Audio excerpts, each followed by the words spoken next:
turn to the Middle East now, where Israel has made it easier for settlers to buy land in the West Bank.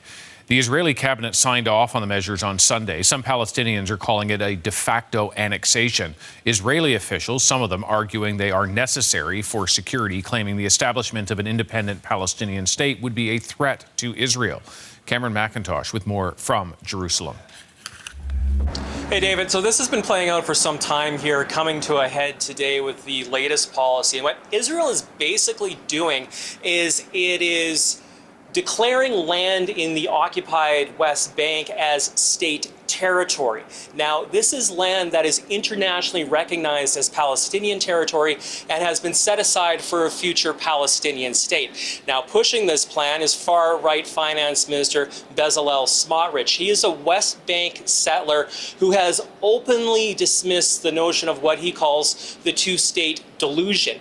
Basically, what this policy will allow is for Israelis for the first time to actually buy land in the West Bank and make legal claims to land. So in theory, someone could say, my great-grandfather used to farm up on that plateau 70 years ago. That land, therefore, should be in my family, and they can start a legal process to try to claim it. Let's talk about some of the reaction, because there is plenty of it, some of it coming from outside the country, some inside the country. Let's talk about those who see this as the de facto annexation of Palestinian land. Yeah, so we're talking about a lot of people here, David. This applies to about 60% of the West Bank, somewhere between 180 and 300,000 Palestinians. Many of those people have homes of their own. They have businesses, farms, money invested in land in the West Bank. The fear is that many of these people may not have the documentation to prove it that would stand up in an Israeli court, leading to fears that many Palestinians may be pushed off their land. Peace Now is a rights group here in Israel. Here's their take on it. One of the reasons that Israel prevented this move or even stopped this in 1967, right after it occupied the territories, was that it realized that sort of an act of registration of land is an act of a sovereign country. But now this government has no limits and no restrictions on their annexation moves, and they're utilizing every power that they have in order to advance it.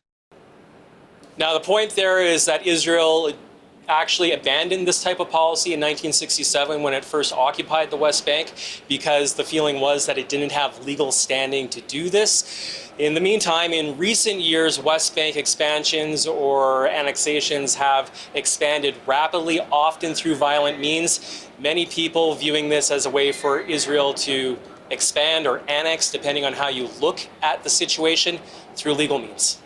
And that kind of reaction is being shared on the international stage as well.